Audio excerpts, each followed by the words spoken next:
Oi, Clara. Leonardo, tudo bem, né? Boa noite, Luizinho, beleza? Tudo bem. Nós terminamos a última aula mostrando para vocês sobre o córdon e deixei bem claro que o córdon ele é um mineral de dureza bastante elevada, aproximando a dureza 10, que é o diamante.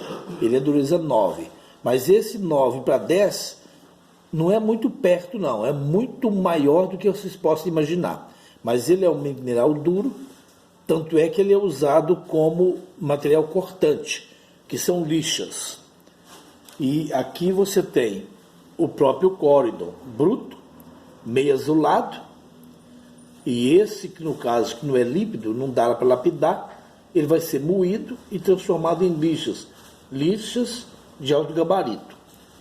E logo você tem o azulim e o vinho, que é uma variedade de córdon, que no caso é a safira e o rubi, que são pedras chamadas pedras preciosas. Então, na aula anterior, eu fiquei devendo vocês mostrar a amostra de córdon. E na denudação também, que nós já vimos, ela age praticamente em comum acordo, vamos falar assim, a natureza em comum acordo com a geologia diferencial, que é mais precisamente a parte que nós estamos entrando hoje. A geologia diferencial, Ellen, é um estudo geológico das rochas que possuem diferentes graus ou de dissolução ou de fragmentação. E essas rochas com diferentes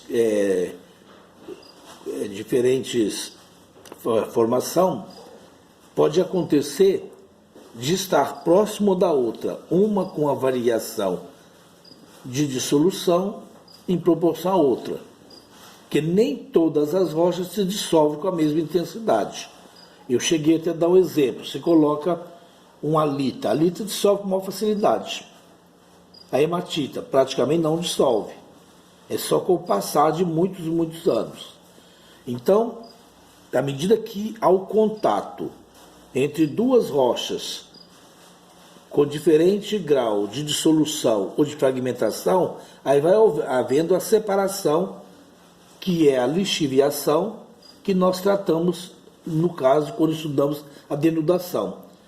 Esse material vai sendo tirado, que nós chamamos tecnicamente lixiviado, ou pelo vento, ou pela água, ou pelo gelo, e vão abaixando as partes mais altas, levando isso para a parte mais baixa.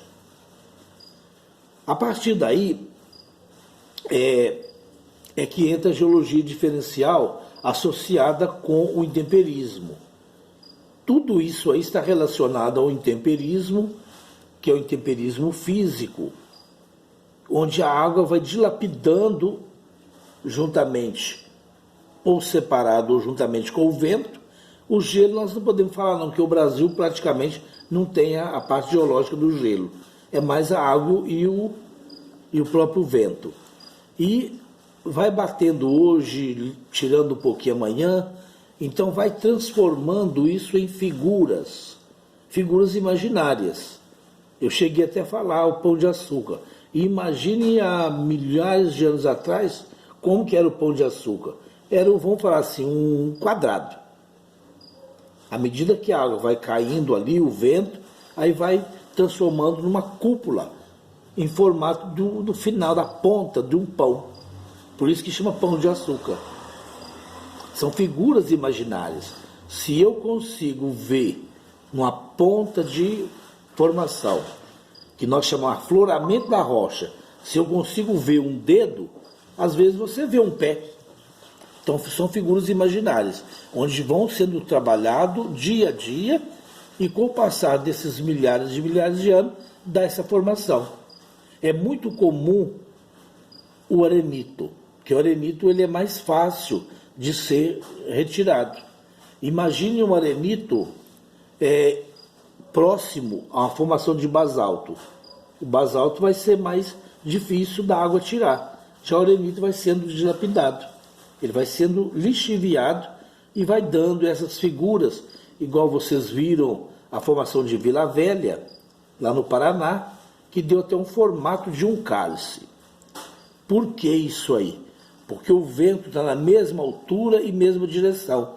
Lá no pico da montanha, que é daquele maciço, o vento não agiu tanto igual no meio, que ele estava na posição onde foi fazendo o estilo de uma taça.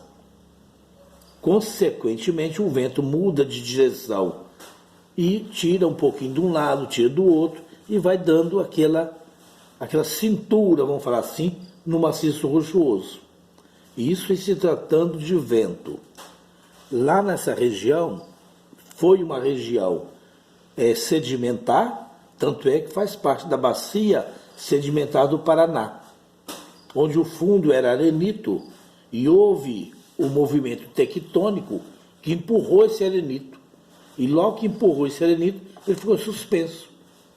Eu quis falar para suspenso, porque dentro da geologia nós vamos falar floramento. A rocha está aflorando, quer dizer, está aparecendo lá na superfície. O mesmo acontece com o Ceará. Durante o percurso falaram muito em pinturas rupestres. Não tem nada a ver com a gente, mas como os vídeos eles mostram aí tanto a geologia quanto a história, as pinturas rupestres, para quem não tem memória boa, são aquelas pinturas que os nossos antepassados fizeram por questões talvez até de passar a cultura para os seus familiares. Por exemplo, ensinar a pescar, ensinar a caçar. As letras antigamente eram feitas em matéria de figuras, mas isso pouco nos interessa. O que mais interessa é a maneira como o vento trabalha, a chuva trabalha, e para tudo isso acontecer, tem que ter geologicamente alguns fatores. Por exemplo, a natureza mineralógica. Se o maciço for só de granito, pode ventar, pode chover, que não vai acontecer nada. Nós vimos lá no princípio, eu falei com vocês que o maciço de granito, ele demora 500 anos para dilapidar um metro. Então não é formação de granito. A natureza mineralógica dessas regiões é exatamente, ou é o calcário, ou é o arenito. Imagine se fosse de muscovita, e se o vento tivesse na direção das placas, automaticamente aquelas lâminas sairiam com o próprio vento. E o arenito, ele tem bastante mica. Isso ajudou também lá na formação de Vila Velha. Quando vocês tiverem aí oportunidade, é um lugar bonito de se ver. É na altura da cidade chamada Cascavel, indo para Foz do Iguaçu. E é um ponto que todas as pessoas param para ver. Demora mais ou menos 1 hora para dar uma volta lá pelo campo onde vão ver essas formações. Depois dessa natureza mineralógica, entra a textura, que é o tamanho dos cristalzinhos na rocha. Quanto menor, melhor para o vento tirar aquele material. Depois a estrutura. Você tem a estrutura maciça, que não acontece praticamente nada. Tem ela xistosa e tem ela estratigrafada, em estratigrafias. Quer dizer, paralela ou curvada. À medida que o vento vai batendo, consegue tirar isso com facilidade. Então há fatos bastante curiosos, é que à medida que esse vento ou essa água vai trabalhando, vai mudando a paisagem, que é o relevo, em algumas etapas. Por exemplo, tem a fase principal, essa chamada juvenil, onde o vento ainda é muito ativo, a água é ativa, o intemperismo em si está agindo ainda. Depois, quando ele vai diminuindo, vai chamando maduro, vai amadurecendo. Então vai sendo mais lento. E senil já é o ponto final. ponto final que já aconteceu no Pão de Açúcar. Hoje, devido a talvez até cimento que colocaram no Cristo, quando fixar no Pão de Açúcar, aquelas construções, isso vai eliminar a própria erosão. Mas ainda vai continuar acontecendo, e vai acontecer. E vai mudando a paisagem de acordo com os anos. É interessante, a partir de agora que nós temos câmeras para filmar, vamos supor, os geólogos filmam hoje, daqui 500 anos, vão fazer uma comparação do filme com o filme atual. Nós agimos nessa denudação, nós agimos nessa mudança de relevo a toda hora. Principalmente se vocês que trabalham na mina, vocês talvez vocês já acostumou com aquilo ali, mas de um dia por outro a cota muda. Por quê? Está descendo a serra. Quem é de vocês que não viram fotografias ainda de como que era a montanha olhando daqui lá na CSN? É bastante modificado. Porque quantos caminhões de minério que saem por dia? Então está só descendo, de maneira artificial. E o natural é mais demorado e mais trabalhado. Tem até aquelas lendas aí, a água mole em pedra dura, tanto bate até que fura. É a ação do vento, é a ação do gelo que vai fazendo essas modificações. Em uma daquelas rochas curiosas, eles mostraram também um mineral, que eu por sinal tenho ele igualzinho o que eles mostraram, que é esse aqui, ó, que é a silimanita, aqueles cristais daquela caverna lá. Então é exatamente esse aqui que eles mostraram, desse tipo que eles mostraram. E aqui vocês podem perceber, não sei se vocês vão conseguir ver as estrias, que é a característica principal desse mineral aqui, ó, esses tracinhos aqui.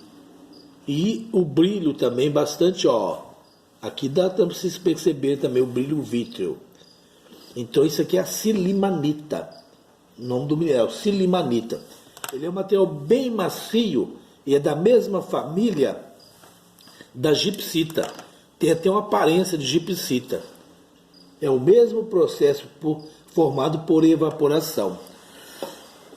E praticamente só quem estuda, igual eu passei para vocês, qual que é o efeito da geologia diferencial, é que vai acreditar que aquilo ali é uma verdade. Que se a pessoa chegar lá e ver, vai achar que é o homem que fez aquele trabalho.